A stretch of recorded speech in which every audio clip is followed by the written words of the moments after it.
విశ్వాసం ద్వారా నీతి అనే మన బైబిల్ స్టడీలో ఇది 10వ ప్రజెంటేషన్. ఈరోజు మన అంశము విధేయత అంటే ఏమిటి, వాట్ ఈజ్ ఒబీడియన్స్. ప్రార్థన చేసుకుని వాక్యాన్ని ప్రారంభించుకుందాం.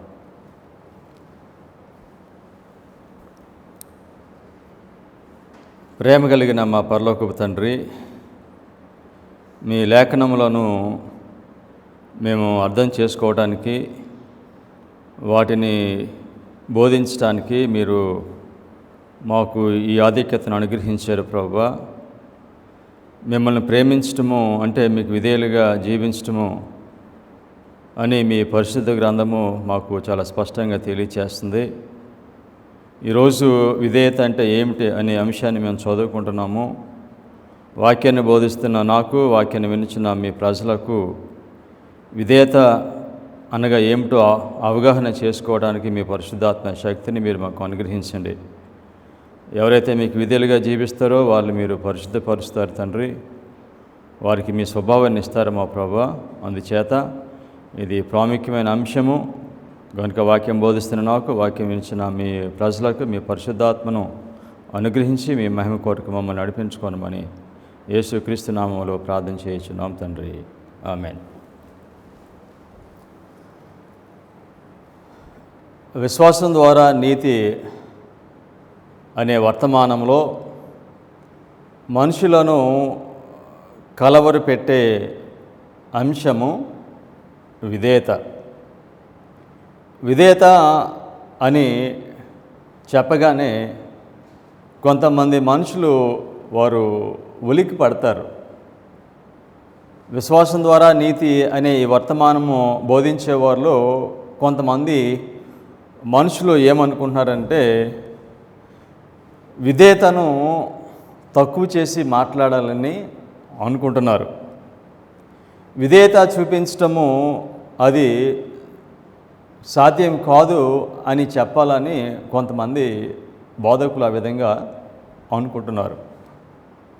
వాస్తవంగా విధేయత అంటే ఏమిటో మనిషి అవగాహన చేసుకుంటే విధేయతను తక్కువ చేసి మాట్లాడటం కానీ, విధేయత చూపించడం కష్టమా అనే మాట కానీ మనుషులు మాట్లాడరు. కనుక ఈరోజు మనము విధేయత అంటే ఏమిటో నేర్చుకుంటున్నాము. ప్రకటన 14వ అధ్యాయము 9-10 వాక్యాలు. మరియు వేరొక దూత అనగా 3వ దూత వీరి వెంబడి వచ్చి గొప్ప స్వరముతో ఇలాగు చెప్పెను, ఆ క్రూర మృగమునకు కానీ దాని ప్రతిమకు కానీ ఎవడైనను నమస్కారం చేసి తన నసటి యందేమి చేతి మీదనేమి ఆ ముద్ర వేయించుకున్న ఎడల ఏమీయూ కలుపబడకుండా దేవుని ఉగ్రత పాత్రలో పోయబడిన దేవుని కోపమను మద్యమును వాడు త్రాగును. ఇది 3వ దూత వర్తమానము. ఈ వర్తమానము యేసుక్రీస్తు వారు రాకమునుపు ప్రపంచమంతా కూడా దీనిని బోధించాలి. ఈ వర్తమానం ఏమి తెలియచేస్తుందంటే క్రూర మృగమునకు కానీ దాని ప్రతిమకు కానీ నమస్కారము చేయొద్దు, ఆరాధన చేయొద్దు. ఒకవేళ ఎవరైనా ఆ విధంగా చేస్తే దేవుని ఉగ్రత పాత్రలో పోయబడిన దేవుని కోపమైన మద్యమును వాడు త్రాగుతాడు, ఏమీ కలుపబడకుండా. అనగా ఈ 3వ దూత వర్తమానం ద్వారా దేవుడు విధేయత గురించి మాట్లాడుతున్నారు. మీరు క్రూర మృగమునకు నమస్కారం చేయొద్దు, సృష్టికర్తకు మాత్రమే నమస్కారము ఆరాధన చేయండి. ఎలెన్ వైట్కి చాలామంది ఉత్తరాలు రాశారు. ఈ విధంగా అడిగారు. ఏమని అడిగారనంటే, విశ్వాసం ద్వారా నీతి అనే వర్తమానము 3వ దూత వర్తమానమా అని అడిగినప్పుడు దానికి సమాధానము ఎలెన్ వైట్ ఈ విధంగా చెప్పారు. Christ hour righteousness, page 64. Several have written to me enquiring if the message of justification by faith is the third angel's message, and I have answered it is the third angel's message in verity. ఏమన్నారు Mrs white? విశ్వాసం ద్వారా నీతి అనే వర్తమానము 3వ దూత వర్తమానం అంటే ఖచ్చితంగా మూడవ దూత విశ్వాసం ద్వారా నీతి అనే వర్తమానము, మూడవ దూత వర్తమానము అని చెప్పారు. మూడవ దూత వర్తమానము దేని గురించి మాట్లాడుతుంది? విధేయత గురించి మాట్లాడుతుంది. మీరు మృగమునకు నమస్కారం చేయొద్దు అని చెప్తుంది. విశ్వాసం ద్వారా ఆ నీతి అనే ఈ వర్తమానము మూడవ దూత వర్తమానం అని చెప్పారు. ప్రకటన 18:4. మరియు ఇంకొక స్వరము పరలోకము నుండి ఇలాగు చెప్పగా వింటిని, నా ప్రజలారా, మీరు దాని పాపములలో పాలివారు కాకుండానట్లును, దాని తెగుళ్లలో ఏది మీకు ప్రాప్తించకుండానట్లును దానిని విడిచి రండి. లోకమంతటికి దేవుడు ఒక హెచ్చరిక చేస్తున్నాడు. మీరు బబులోనును విడిచి రండి అని చెప్తున్నాడు. అయితే ఒక ప్రశ్న అడగాలి, దేవుని ప్రజలు ఎందుకు బబులోన్లో ఉన్నారు? అది ఆత్మీయ బబులోన్ అయినా కావచ్చు, నిజమైన బబులోన్ అయినా కావచ్చు. ఎందుచేత దేవుని ప్రజలు బబులోనుకు వెళ్ళారు? దానిలోకి వెళ్ళారు కనుక దేవుడు బబులోన్ నుంచి బయటికి రమ్మని పిలుస్తున్నాడు. ఎందుచేత దేవుని ప్రజలు బబులోన్లో ఉన్నారు? ఇర్మియా 31:32. అది ఐగుప్తులో నుండి వారిని రప్పించుటకే నేను వారిని చెయ్యి పట్టుకున్న దినము వారి పితరులతో చేసిన నిబంధన వంటిది కాదు. నేను వారి పెనిమిటినైనను వారు ఆ నిబంధనను భంగము చేసుకొనిరి. ఇదే యెహోవా వాక్కు. ఎందుచేత దేవుని ప్రజలు బబులోనికి వెళ్ళారనంటే దేవుడు వారితో నిబంధన చేశాడు. నిర్గమకాండం 19:5-6 వాళ్ళకి ధర్మశాస్త్రాన్ని ఇచ్చి నేను మీతో నిబంధన చేస్తానని చెప్పారు. ఈ నిబంధనలో మీరు ఉంటే, మీరు నిబంధన అనుసరిస్తే కనుక మీరు నాకు ప్రజలుగా ఉంటారో, నేను మీకు దేవుడిగా ఉంటానని దేవుడు చెప్పాడు. అయితే వారు ఆ నిబంధనను మీరారు, ఆజ్ఞలను మీరారు కనుక వారు బబులోనికి వెళ్ళవలసి వచ్చింది.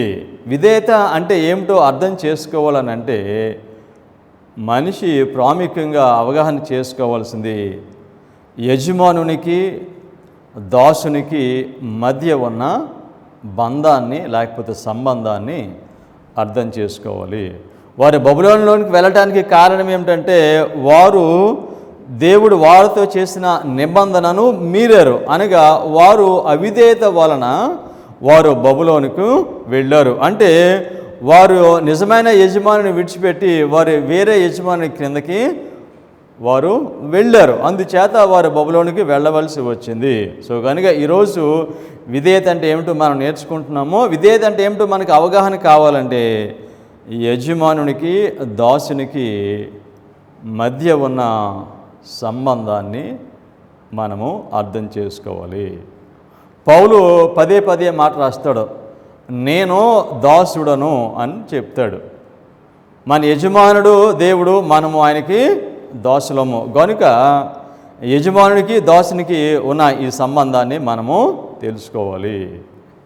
విధేయత అంటే ఏమిటి? గ్రీక్ భాషలో కానీ హీబ్రూ భాషలో కానీ విధేయత అనే మాటకి ఇచ్చిన భావము ఏమిటి అంటే,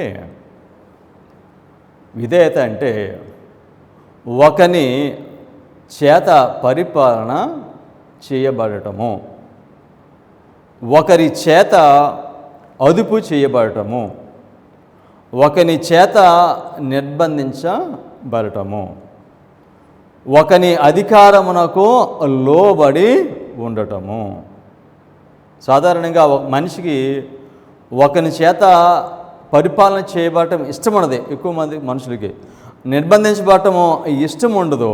కానీ విధేయత అంటే ఏమిటంటే ఒకరి చేత పరిపాలన చేయబడటము, ఒకరి చేత ఆజ్ఞాపించబడటము, ఒకరి చేత నిర్బంధించబడటము. విధేయత అంటే దీని భావం గ్రీకులో కానీ హీబ్రూ భాషలో కానీ. యజమానుడు ఏమి చేయాలో చెప్తాడు, దాసుడు యజమానుడు చెప్పిన దాన్ని ఇష్టపూర్వకంగా చేసేవాడు. దాసుడు అని పిలిచినప్పుడు యజమానుడు ఆజ్ఞాపిస్తాడు, ఆయన నిర్బంధిస్తాడు, ఆయన ఉపదేశిస్తాడు. కనుక ఈ విధంగా యజమానుడు చేసినప్పుడు నిజమైన దాసుడు ఏమి చేస్తాడంటే యజమానుడు చెప్పింది ఇష్టపూర్వకంగా చేసేవాడు దాసుడు అవుతాడు. మనము దేవునికి మన జీవితాలను మనం సమర్పించుకున్నప్పుడు, యేసుక్రీస్తు వారిని మనం అంగీకరించినప్పుడు, యేసుక్రీస్తు వారు మన యజమానుడు, మనము ఆయనకు దాసులము. గనుక ఆయన మన యజమానుడు అయినప్పుడు ఆయన మనలను ఆజ్ఞాపిస్తారు, మనకు ఆయన హెచ్చరిక చేస్తారు. యజమానుడు చెప్పింది దాసుడు చేస్తే ఏం జరుగుతుందంటే, యజమానునికి దాసునికి మధ్య ఒక బంధము ఏర్పడుతుంది, ఒక బాండ్ ఏర్పడుతుంది. యజమానుడు చెప్పిన ప్రతి దానిని కూడా దాసుడు ఇష్టపూర్వకంగా ఆయన చేస్తే విధేయత వలన యజమానునికి దాసునికి ఒక బంధము, బాండ్ ఏర్పడుతుంది. దాసుడు యజమానుడు ఏది చెప్పినా కూడా ఆయన దానిని చేయటంలో లాభము చూడ్డు, దానిలో ఉన్న కష్టాన్ని చూడ్డు, దానిలో సుఖాన్ని వెతకడు, దానిలో సమయాన్ని చూడడు. దాసుడు యజమానుడు చెప్తే లాభం ఏమీ చూడకుండా, దానిలో కష్టమే ఏమీ చూడకుండా దానిని చేస్తాడు. ఆ విధంగా చేసేవాడే దాసుడు.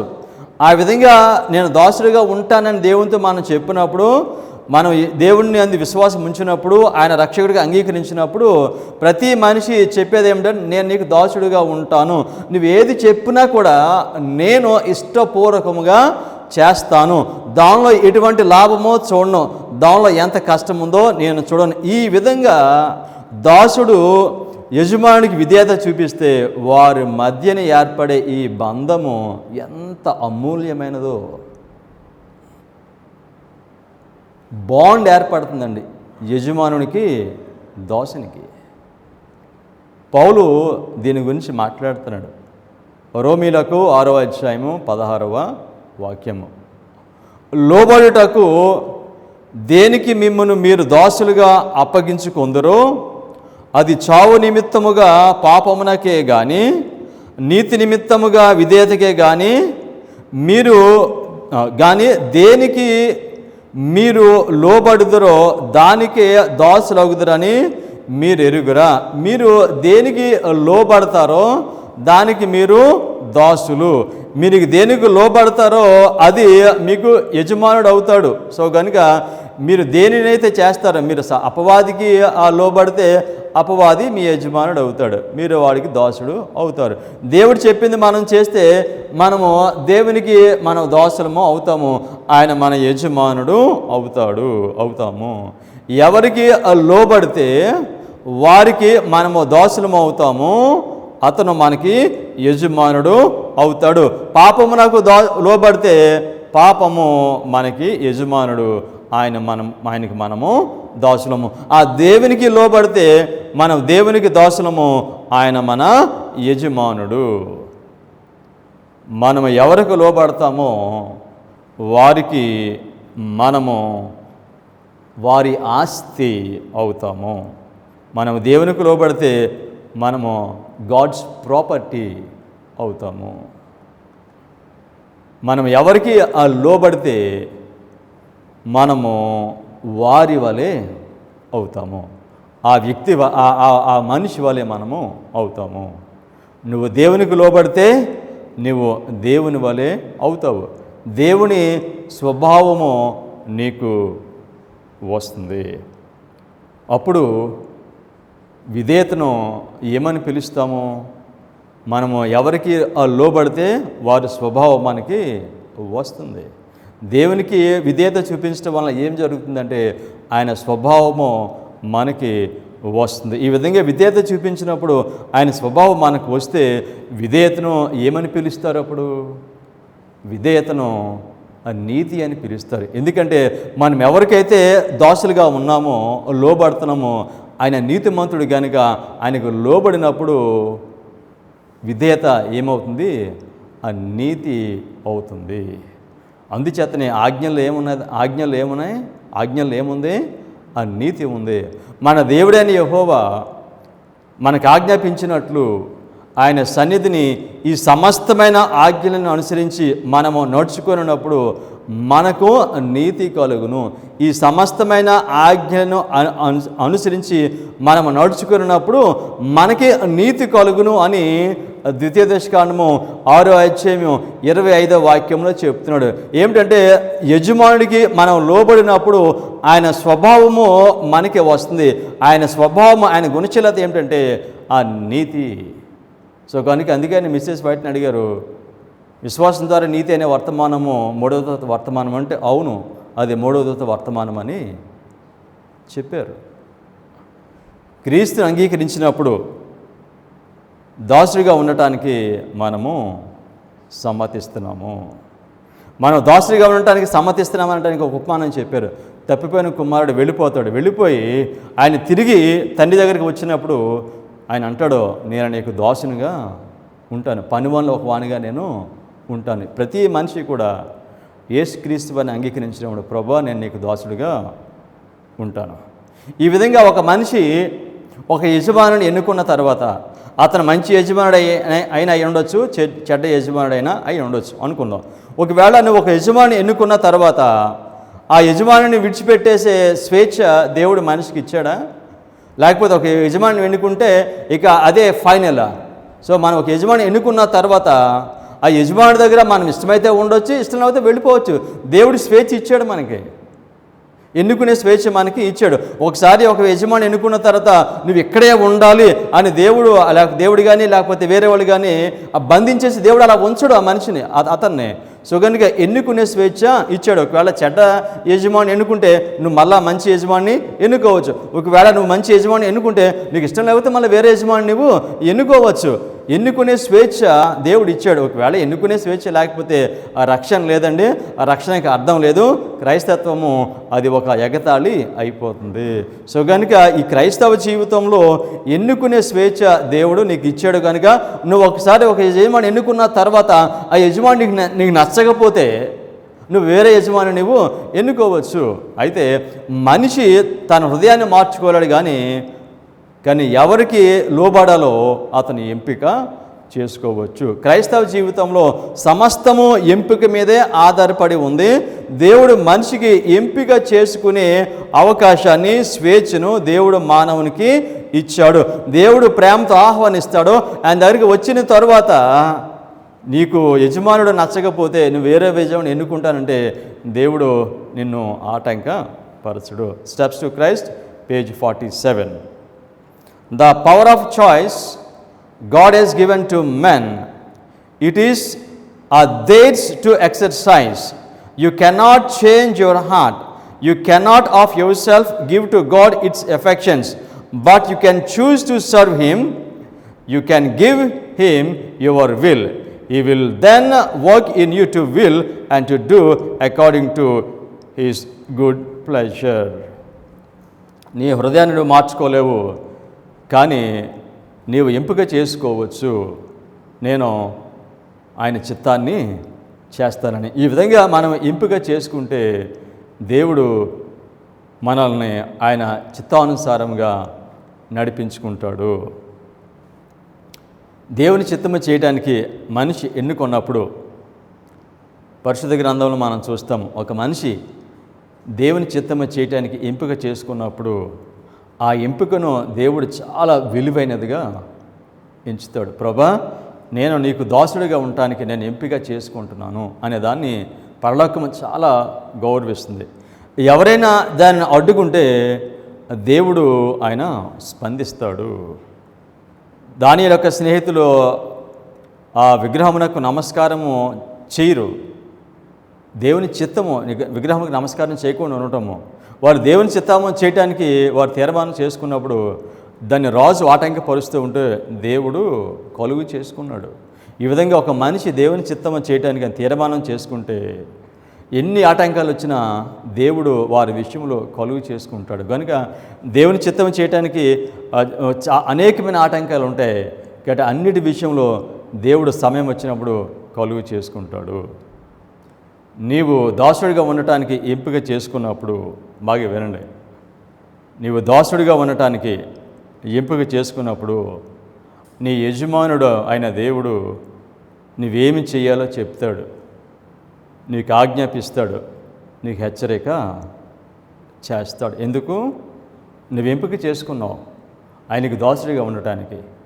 గనుక ఆయన ఆజ్ఞాపిస్తాడు, హెచ్చరిక చేస్తాడు. ఆయన చేసే హెచ్చరికలు, ఆయన ఆజ్ఞలు నీకు భారంగా ఉంటే, కష్టంగా ఉన్నాయి నువ్వు అనుకుంటే, నువ్వు ఎప్పుడైనా నీ యజమాని విడిచిపెట్టి నువ్వు వెళ్ళిపోవచ్చు.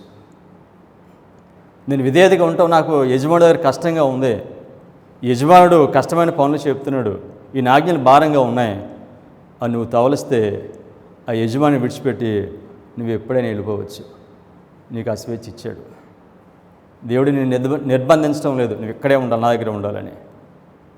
నువ్వు యజమానుడు ఎన్నుకున్నావు కనుక నిన్ను ఆజ్ఞాపిస్తున్నాడు, నిన్ను శాసిస్తున్నాడు, ఇవన్నీ చేస్తాడు. నువ్వు అంగీకరించు దాసుడిగా ఉండటానికి. ఇష్టం లేకపోతే ఏం చేయొచ్చు? నువ్వు వెళ్ళిపోవచ్చు. ఒక మాట చెప్పనా మీకు, విధేయత కష్టంగా ఉంది, ఆజ్ఞలు భారంగా ఉన్నాయి అన్నవారు అందరూ కూడా యజమాని విడిచిపెట్టి వెళ్ళిపోయిన వాళ్ళే. ఎంతమంది మాట చెప్తున్నారు ప్రపంచంలో? ఆజ్ఞలు భారమైనవి, విధేయత కష్టమైందని.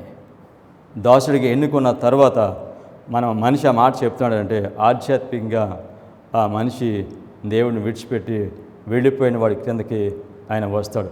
నువ్వు యజమాని దగ్గర ఉంటే ఆయన ఏది చెప్పినా కూడా నీవు హృదయపూర్వకంగా, ఇష్టపూర్వకంగా, సంతోషంతో నువ్వు చేస్తావు. నిర్గమకాండము 21వ అధ్యాయము 2వ వాక్యము 5-6 వాక్యములు. నీవు హెబ్రీయుడైన దాసుని కొనిన ఎడల వాడు 6 సంవత్సరములు దాసుడై ఉండి 7వ సంవత్సరమున ఏమీ ఇయ్యకయే నిన్ను విడిచి స్వతంత్రుడగును. అయితే ఆ దాసుడు, నేను నా యజమానుని, నా భార్యను, నా పిల్లలను ప్రేమించుచున్నాను, నేను వారిని విడిచి స్వతంత్రుడనై పోనొల్లనని నిజముగా చెప్పిన ఎడల వాని యజమానుడు దేవుని యొద్దకు వారిని తీసుకొని రావలను. మరియు వాని యజమానుడు తలుపు వద్దకైనను ద్వారబంధమునొద్దకైనను వారిని తోడుకొని పోయి వాని చెవిని కుదురుతో గుచ్చవలను. తరువాత వాడు నిరంతరము వానికి దాసుడే ఇండును. 6 సంవత్సరములు దాసుడిగా ఒక యజమానుడి దగ్గర ఉన్న తర్వాత 7వ సంవత్సరమున ఈ దాసుడు వెళ్ళిపోవచ్చు. అయితే దీనిలో మనం చూస్తున్నాము, ఈ దాసుడిని ఎవరు నిర్బంధించేది ఉండమని, నువ్వు వెళ్ళిపోవచ్చు అని చెప్పాడు యజమానుడు. కానీ ఈ దాసుడు యజమానుడి దగ్గర ఉండటానికి ఆయన తీర్మానం చేసుకున్నాడు. కారణం ఏమిటంటే 6 సంవత్సరంలో యజమానుడికి విధేయుడిగా ఉన్నాడు. యజమానికి ఈ దాసుడికి బంధం ఏర్పడింది. ఆయనకి తెలుసు యజమానుడు ఎటువంటి వాడు. ఇంతకాలము ఆయన ఆజ్ఞాపించింది, ఆయన శాసించింది, ఆయన హెచ్చరిక చేసింది అంతా కూడా అది ఆయనకి మేలే అనే విషయం ఆయనకి తెలుసు. యజమానుడు దాసుడిని ప్రేమిస్తున్నాడని ఆయనకు తెలుసు. అందుచేత దీనిలో ఈ దాసుడు వెళ్ళిపోవటానికి ఇష్టపడలేదు. దాసుడిని ఇక్కడ ఎవ్వరు నిర్బంధించలేదు. తనకు తానుగానే నేను యజమానుడి దగ్గరే ఉంటాను అని చెప్పాడు. ఒకవేళ నువ్వు దాసుడిగా యజమానుడి దగ్గర ఉంటున్నప్పుడు నీకు ఆయన హెచ్చరికలు, ఆయన వాగ్దానాలు ఇవి నీకు కఠినంగా అనిపిస్తే నువ్వు ఎప్పుడైనా విడిచి వెళ్ళిపోవచ్చు. నువ్వు దాసుడిగా ఉండటానికి తీర్మానం చేసుకున్నావు కనుక దేవుడు అంటాడు, నిన్ను వలె నీ పొరుగువాని ప్రేమించమంటాడు. అది కష్టంగా ఉందా? కష్టంగా ఉంటే వెళ్ళిపోవచ్చు. నువ్వు శత్రువులను ప్రేమించండి, వారి కొరకు ప్రార్థన చేయమంటాడు యజమానుడు. కష్టంగా ఉందా? సులువుగా ఉందా? నాకు మొదటి స్థానం ఇవ్వాలని చెప్తాడు. నాకు మొదటి స్థానాన్ని ఇవ్వాలి, నా మహిమ కొరకు మీరు జీవించాలి అని యజమానుడు చెప్తాడు. యజమానుడు ఆరోగ్య వర్తమానం అనుసరించమంటాడు. కష్టంగా ఉందా? చాయిస్ మీదే. కానీ ఒకసారి ఆయన అంగీకరించిన తర్వాత దాసుడిగా ఉండటానికి నువ్వు ఏ సమయంలో అయినా, ఎప్పుడైనా సరే నువ్వు వెళ్ళిపోవచ్చు. కానీ యజమాని దగ్గర ఉండి ఆయన ఆజ్ఞలు భారంగా ఉన్నాయి, ఆయన చెప్పే మాటలు కఠినంగా ఉన్నాయి అని చెప్పటము అది ఎంత మాత్రం అంగీకారము కాదు. ఎందుచేత మనుషులు వెళ్ళిపోతున్నారు విడిచిపెట్టి? ఎందుచేత మనుషులు విధేయత అంటే కష్టమని చెప్తున్నారు?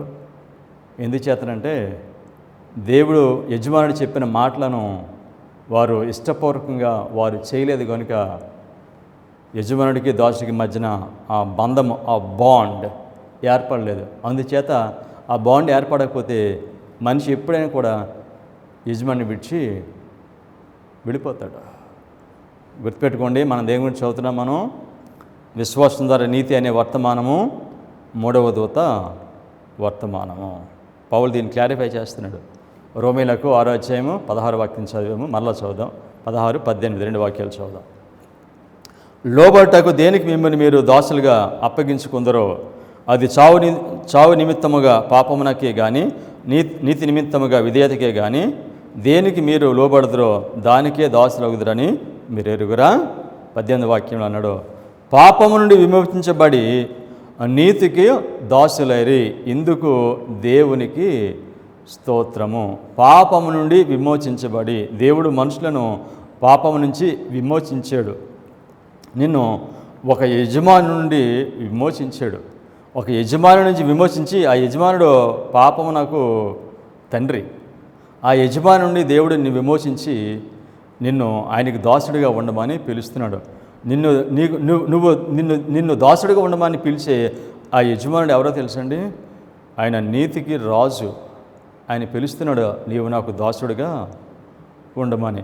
నువ్వు ఆయనకి దాసుడిగా ఉండటము అనే తీర్మానమే పైనే నీ నీతి అనేది ఆధారపడి ఉంది. నీవు మంచిదానికి లోబడితే నువ్వు నీతిమంతుడు అవుతావు, నువ్వు చెడ్డదానికి లోబడితే నువ్వు అనీతిమంతుడు అవుతావు. ఒక విషయం గమనించాలి ఇక్కడ, విధేయత లేకపోతే దాసుడు లేడు, విధేయత లేకపోతే యజమానుడు కూడా లేడు. ఈ లోకంలో విధేయత గురించి మనుషులు మాట్లాడుతున్నారు, అది అవసరం లేదని, ఆజ్ఞలు అక్కర్లేదని ఎక్కువ భాగం మనుషులు క్రైస్తవ సంఘంలో మాట్లాడుతున్నారు. ఒకటి గమనించండి, విధేయత లేకపోతే దాసుడు లేడు, విధేయత లేకపోతే యజమానుడు కూడా లేడు. విధేయత లేకపోతే బంధం లేదు, ఆ బాండ్ లేదు. ఆ బాండ్ లేకపోతే నీతి కూడా లేదు. నేను ఎవరిని ఎంపిక చేసుకుంటున్నానో, నీతి యజమానుని నేను ఎంపిక చేసుకోవాలి. రక్షణ మార్గము అంటే ఏమిటంటే నీతికి యజమానుని మనం ఎంపిక చేసుకోవటమే, ఇదే రక్షణ మార్గము. ఇర్మియా 23వ అధ్యాయము 6వ వచనము, అతని దినములలో యోధ రక్షణ నొందును, ఇశ్రాయేలు నిర్భయముగా నివసించును, యెహోవా మనకు నీతి అని అతనికి పేరు పెట్టుదురు. యెహోవా మనకు నీతి అనే పేరు ఆయనకి ఉంది. యెహోవా అనే మాట యొక్క భావం ఈ వాక్యంలో ఏమిటంటే యజమానుడు, మాస్టర్ అని అర్థం. ఎక్కడైతే యజమానుడు ఉంటాడో అక్కడ ఎవరు ఉంటారు? అక్కడ దాసులు ఉంటారు. ఆయన ఆ నీతికి యజమానుడు, ఆయన నీతికి యజమానుడు. యెహోవా మనకు నీతి అని చెప్పాడు.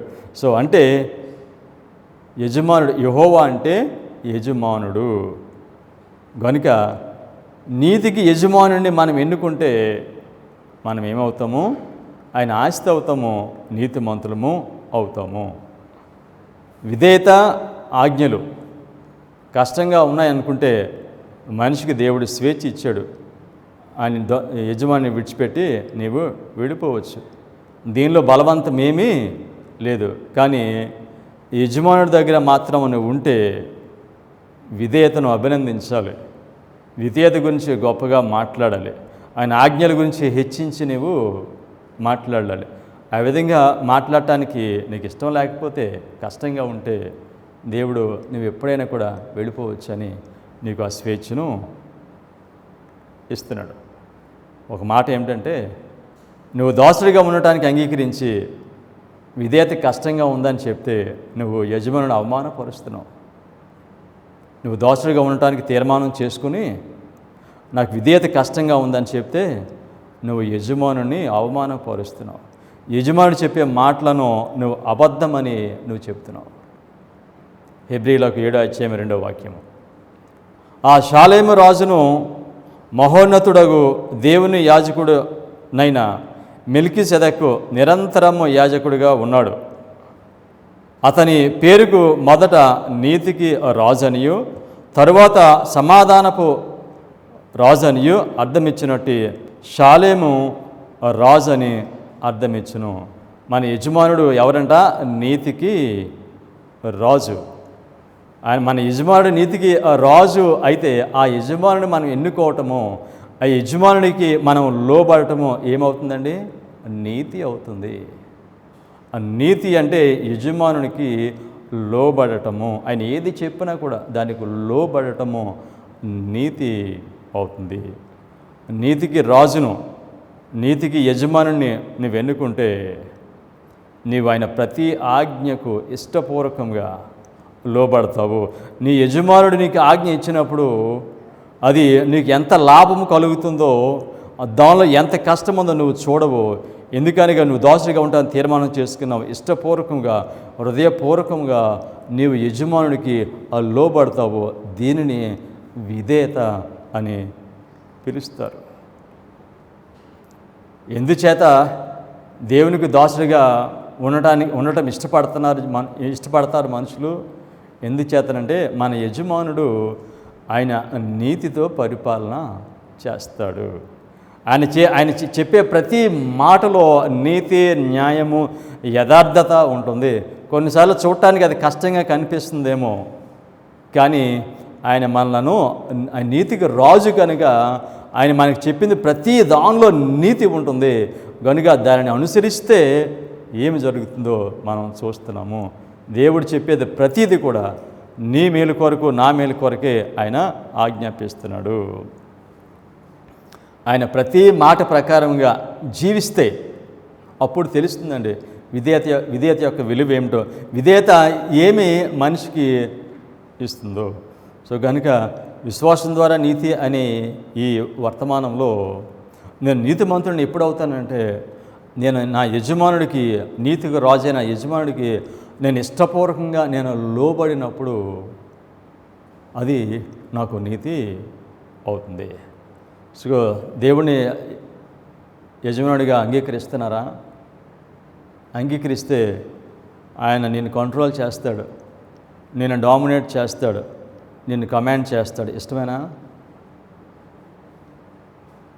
నిన్ను నిర్బంధిస్తాడు, ఆజ్ఞాపిస్తాడు. ఇష్టమేనా? ఇష్టం లేకపోతే ఏం చేయొచ్చు? ఎప్పుడైనా నీవు విడిచిపెట్టి వెళ్ళొచ్చు. ఎవరైనా విధేయత అవసరం లేదని, అది కష్టంగా ఉందని, భారంగా ఉందని మనుషులు ఎవరైనా చెప్తే ఈ లోకంలో వాళ్ళు నిజమైన దాసులు కాదండి. వాళ్ళు ఫేక్ సర్వెంట్స్. కొంతమంది పనివారు ఉంటారు, వారు కేవలం డబ్బు కొరకే పనిచేస్తారు, లాభం కొరకే పనిచేస్తారు. ఒక మనిషి క్రైస్తవుడు అయిన తర్వాత ఆజ్ఞల విషయంలో, విధేయత విషయంలో ఇవి కష్టంగా ఉన్నాయని చెప్తే అతను నిజమైన దాసుడు కాదండి. అది ఫేక్ సర్వెంట్, నకిలీ దాసుడు. నిజమైన దాసుడు విధేయత గురించి ఉన్నతంగా మాట్లాడతాడు. ఆయన యజమాని చెప్పే మాటలను హృదయంలోనే తీసుకుంటాడు. అవి చాలా గొప్పగా అతను ఎంచుకుంటాడు. కష్టమని చెప్పడండి. ఈ క్రైస్తవ లోకంలో విధేయతను చాలా చిన్నగా చేస్తున్నారు. దాన్ని చాలా తక్కువగా మనుషులు అర్థం చేసుకుంటున్నారు. నీవు దాసుడిగా ఉండటానికి తీర్మానం చేస్తే గొప్ప సంగతులు నీ జీవితంలో జరుగుతాయి. గొప్ప అద్భుత కార్యంలో నీ జీవితంలో జరుగుతాయి. నువ్వు దాసుడిగా ఉండటానికి తీర్మానం చేసుకుంటే. బాగా వినండి, నేను దాసుడిగా ఉండటానికి తీర్మానం చేసుకోకపోతే నేను ఎంతకాలం క్రైస్తవుడిగా ఉన్నా, ఎంత పరిశుద్ధ గ్రంథం చదివినా, ఎన్ని వర్తమానాన్ని బోధించినా, నేను దాసుడిగా ఉండటానికి తీర్మానం చేసుకోకపోతే నా క్రైస్తవ జీవితంలో, ఆధ్యాత్మిక జీవితంలో గొప్ప సంగతులు జరగవు, ఆశ్చర్యకరమైన సంగతులు జరగవు. ఎప్పుడైతే ప్రభు నేను నీకు దాసుడిగా ఉంటాను అని నువ్వు తీర్మానం చేస్తావో అప్పుడు నీ జీవితంలో నీ జీవితంలో నూతన జీవితము ప్రారంభం అవుతుంది. నీవు ఈ లోకంలో ఉన్న శక్తి అంతటికంటే మించిన శక్తిని పొందటము నువ్వు ప్రారంభిస్తావు. నీవు మారిన జీవితము జీవిస్తావు, విశ్వాస జీవితమును నీవు జీవిస్తావు ఎప్పుడైతే నువ్వు దాసుడిగా ఉండటానికి తీర్మానం చేసుకుంటావో. Steps to Christ, page 48. Through the right exercise of the will, an entire change may be made in your life. By yielding up your will to Christ, you ally yourself with the power that is above all principalities and powers. You will have strength from above to hold you steadfast, and thus through Christ, a surrender to God, you will be enabled to live the new life, even the life of faith. ఎప్పుడైతే మానవుడు ఆయన దాసుడిగా ఉండటానికి ఆయన చిత్తాన్ని అంతటిని కూడా దేవుడికి అప్పగించుకుంటాడో అప్పుడు మారిన జీవితము ప్రారంభమవుతుంది. ఈ లోకంలో ఉన్న ఈ చెడంతటిని కూడా జయించడానికి కావలసిన ఆ శక్తిని ఆ మనిషి పొందటము ప్రారంభిస్తాడు. నూతన జీవితం ప్రారంభమవుతుంది. ఆ మనిషి ఎలా జీవిస్తాడని చెప్పారు? The new life, even the life of faith. విశ్వాస జీవితము అప్పుడే ప్రారంభము అవుతుంది. విధేయత అంటే మంచిగా ఉండటానికి ప్రయత్నం చేయటం కాదండి. విధేయత అంటే సార్వభౌములైనటువంటి దేవుని ప్రేమకు, ఆయన అధికారమునకు లొంగిపోయి ఉండటము. విధేయతను అనేక మంది మనుషులు తప్పు మార్గాన్ని పట్టించారు. కానీ విధేయత చాలా దీవెనకరమైనది, చాలా దీవెనకరమైనది విధేయత అనేది. సో విధేయత అంటే ఏమిటి? దేవునితో ఈ మాటలు చెప్పడం, నన్ను పరిపాలించమని అడగటం, ప్రభా నువ్వు నన్ను ఆజ్ఞాపించమని అడగటం, ప్రభా నువ్వు నన్ను నిర్బంధించమని అడగటం, ప్రభా నువ్వు నన్ను స్వాధీనం చేసుకో అని అడగటము విధేయత. దాసుడు అంటే దేవుడు చెప్పింది ప్రతీది కూడా ఇష్టపూర్వకంగా ప్రేమతో చేసేవాడు. ఈ విధంగా యజమాని చెప్పిన ప్రతిదాన్ని ఈ దాసుడు చేయటం వలన వచ్చే ఫలం ఏమిటంటే నీతి అనే ఫలము కలుగుతుంది. యజమానుడిగా ఆ దాసుడిగా ఉండటము మనిషిని రక్షిస్తుంది. దాసుడిగా ఉండటానికి ఎంపిక చేసుకుంటే ఆ మనిషి విధేయతను ప్రేమిస్తాడు, విధేయతను గౌరవిస్తాడు, విధేయతను వెతుకుతాడు. సో మనిషి బబులోన్లో ఉన్నప్పుడు విధేయత చాలా కష్టమండి. సో బబులోని విడిచి బయటకు వస్తేనే మనిషికి విధేయత విలువ తెలుస్తుంది. అందుకే అంటున్నాడు, మీరు ఆఖరి వర్తమానం ఏమిటంటే మీరు బబులోని విడిచి బయటికి రమ్మంటే దాని ట్రూ మీనింగ్ ఏమిటంటే మీరు వేరే యజమాని కింద ఉన్నారో వాడిని విడిచిపెట్టి మీరు రండి. సో విధేయత అంటే ఏమిటి? ఒకని చేత పరిపాలన చేయబడటము, ఒకని చేత నిర్బంధించబడటము, ఒకని చేత ఆజ్ఞాపించబడటము, ఒకనికి లోబడి ఒకని పరిపాలన క్రింద ఉండటము.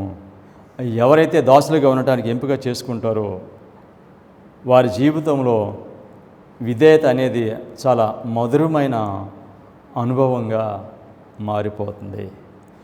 ఎవరైతే దేవునికి విధేయులుగా ఉండాలని తీర్మానం చేసుకుంటారో వారి జీవితంలో విధేయత అనేది చాలా మధురమైన అనుభవంగా మారుతుంది. ప్రార్థన చేసుకుందాం. సర్వశక్తి కలిగిన పరలోకపు తండ్రి, మీకు విధేయులుగా ఉండాలని మీరు పరిశుద్ధ గ్రంథంలో మాకు ఆజ్ఞాపిస్తున్నారు. విధేయత అనేది మీకు మాకు ఒక బంధాన్ని ఏర్పరుస్తుంది ప్రభువా. దాని ద్వారా మేము మీ స్వభావాలకు మార్చబడతాము. అపవాది అయినటువంటి సాతానుడు తండ్రి విధేయతను లోకమునకు చాలా కష్టమైనదిగా, భారమైనదిగా చూపిస్తున్నాడు. కానీ అది సార్వభౌముడైన యేసుక్రీస్తుకు లోబాటము అనే వాస్తవాన్ని పరిశుద్ధ గ్రంథంలో మీరు మాకు బయలుపరిచారు. మేమందరము కూడా మా జీవితాలను మీకు పరిపూర్ణంగా సమర్పించుకుని మీకు దాసులుగా ఉండే ఆ ధన్యతను, ఆ కృపను మీరు మాకు అనుగ్రహించమని యేసుక్రీస్తు నామములో ప్రార్థన చేయుచున్నాం తండ్రి. ఆమేన్.